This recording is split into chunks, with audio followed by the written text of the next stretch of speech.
Yo, what is up guys? It's Pedro here. In today's video, I'll be talking about Caleb Williams meeting with the Washington Commanders and how that meeting went, and talk about some other meetings they had with top quarterbacks. If you guys are new, make sure to subscribe, hit that like button and that notification bell as well, and check out BetUS, link in the description. Alright, so let's get right into the video, and I did make a video yesterday talking about the Washington Commanders releasing Charles Leno, and they did make some other moves, including releasing Nick Gates, and then also tight end Logan Thomas. So I'll talk about that at the end of the video because I didn't make a separate video for it. Going to try to be more consistent this March with videos because there's a lot to talk about. And something that has been going on is the combine, and the quarterbacks have been talking. And Caleb Williams said a couple things. He did meet with the Washington Commanders. He was asked about going to the Commanders. He said it would be really cool to be back there in Washington. He said that the meeting went very, very well, or really well. That's the word. There's a full clip of it, of him being asked questions. I think Caleb Williams is one of the most overhated players in this draft, and it's because he's been touted as a generational talent, and I don't think he's necessarily a generational talent. I think that term is thrown around way too much for someone like Chase Young. I threw that around because I said I used that term a lot with Chase Young when he was in the draft, because all these draft experts were using it. But really, in reality, he wasn't. And there's very few guys that are generational.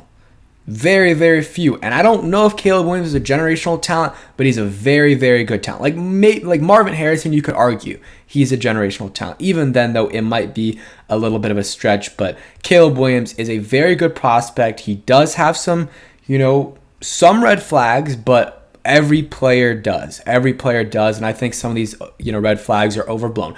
Does it mean I think we need to trade the farm to go get him at number one? No, I don't think so. And honestly, I've been less and less wanting us to do that. At first, I was like, honestly, give up whatever if you need to get number one and get Caleb Williams. But I really do like Jaden Daniels, and even Drake May. But I think Jaden Daniels right now is my number two. Haven't watched film on all these guys. Really have just watched film on Jaden Daniels. I'm going to watch more film, but I think it's not a done deal, but I think it's going to be Caleb Williams is going to go to the Bears at one. I would probably put it at like an 85% chance, and then like a 15% chance that they trade down. And even if that happens, it's not guaranteed it's us. It could be the Patriots, it could be the Falcons, it could be another team that needs a quarterback. So not even guaranteed that we would get that rest 15, the rest of the percentage there, which is 15, that I'm just making up a number there. So it's a very interesting situation, but I did want to go over this, and that they're meeting with the quarterbacks. So Caleb Williams, the meeting already happened. He said it would be cool to be here in Washington. If you don't know,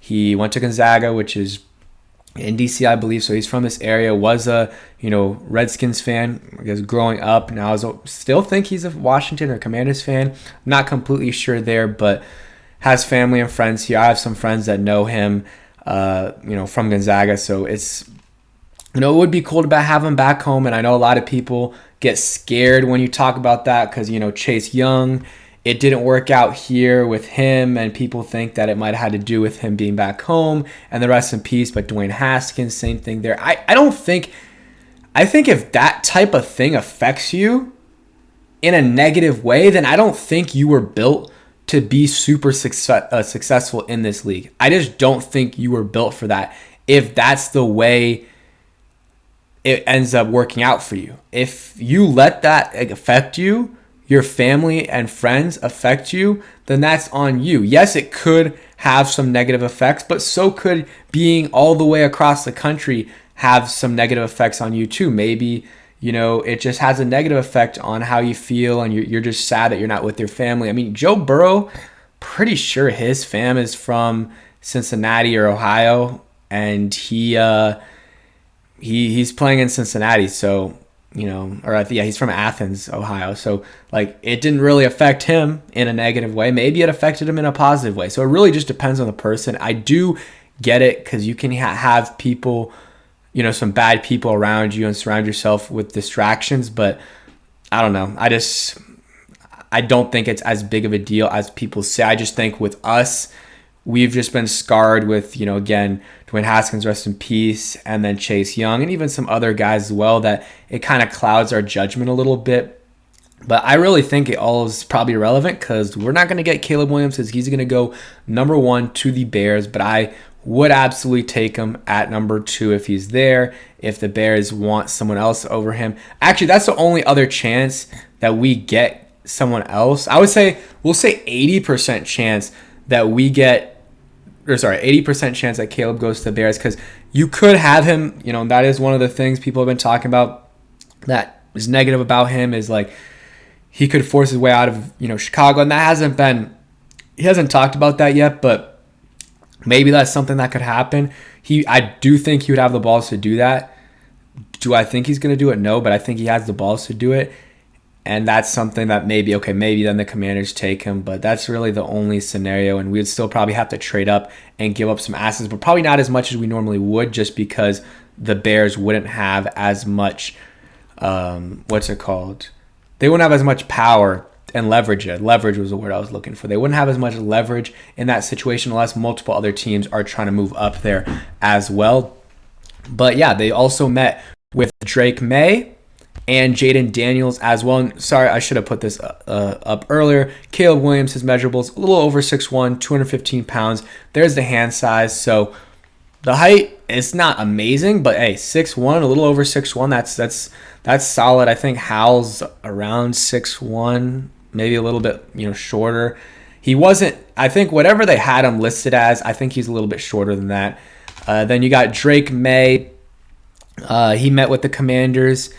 And then I think Jaden Daniels, I think he met with them on the 27th, 28th. So the top quarterbacks met with them. I'm sure J.J. McCarthy, guys like that, have met with them as well. But I don't care about that. I do not want us to take J.J. McCarthy. I don't want us to take Michael Penix or Bo Nix or Spencer Rattler. I know there's Rattler fans. There's fans of all these quarterbacks, and I get that. I want Caleb, Jaden, or Drake, either one of the three, and I will not be super, super upset at those picks. I will be very, very happy with Caleb, will be happy with Jaden, and I'll still be happy with Drake, even though he's not my number 2 at the moment. I need to watch film on him, but right now I have Jaden over him, but there's still a lot of time. Jaden did not measure at the combine, so we don't know what his weight is. I think Drake may... Let me see. I think he was about 223. Let's see if they have his weight here. Let me just look up 223 just to see what it comes up with. So yeah, weight 6'4", almost 6'4" and a half, 223. Hand size is kind of small. You compare that to, let's see, Caleb 9 3/4. So about half a foot there of a difference, or sorry, half an inch of a difference. You got, Bo Nix, 10 1/8, so full inch there. And then you look at some of the other quarterbacks as well. So the hands are a little bit small, and that is a thing that, a lot of people think is a big deal. I don't think it's a huge deal, but it is a data point. It is a data point. You like them to be bigger than that, but hey, it is what it is. He's my number 3 guy. Still be okay with him at 2, but need to watch more, because I think that my opinion on him could change a lot. And he's gonna throw out the pro day, and Jaden Daniels is as well. Caleb Williams. We're gonna hear a lot more stuff in the next coming day or weeks, really, about this whole situation. So that's kind of my thoughts on these guys, and just kind of giving you guys updates on my opinions and how they've changed, and some other quotes. Adam Peters told Peter Schrager, or when he was asked if he was willing to trade up to get the first overall pick to acquire Caleb Williams, and he says, I think we do anything to make our team better. And he talked about in the past, like, he will trade up to get their guy, no matter what sometimes, because, hey, if he's that guy, he's that guy. And obviously I'm paraphrasing there. And then the Nick Gates and Logan Thomas thing. Logan Thomas, there was no reason for him to not be cut unless he was taking a massive pay cut. Love the guy. Virginia Tech legend, and had a really good year here in 2020, and then after that just got injured every single year. It was unfortunate, but good family. Virginia guy. I think someone says Lynchburg, I'm not completely sure, but Hopefully he gets to another team, or honestly, hopefully he retires and just chills, because he's had a lot of injuries. He's made a lot of money. Like, just chill. But whatever makes him happy. But he's a cool guy. Met him at training camp, and got a pick with him. It was really cool. And then who's else? Nick Gates, 1 year. He wasn't great. They barely save any money. We'll see if any of these cuts are post June 1st cuts, because those will make more money. Hopefully he does, he does well and everything, but he really didn't contribute anything to this team. It was a bad contract. Never really liked the signing. At first, I was like, okay, I was okay with it. And then I saw the price and I was like, what? We're paying this guy that much off of that major nasty injury? No, I did not like that signing. I was okay with the Wiley signing when I thought they were going to put him at guard, and before I really saw the price. Once I saw the price and that they're playing him at tackle, did not like it. We'll see if they cut Wiley, but at this point, it looks like they made their way through the first wave of cuts. But yeah, that's it for today's video. Hope you guys did enjoy. If you did, hit that like button and subscribe if you guys are new, and peace.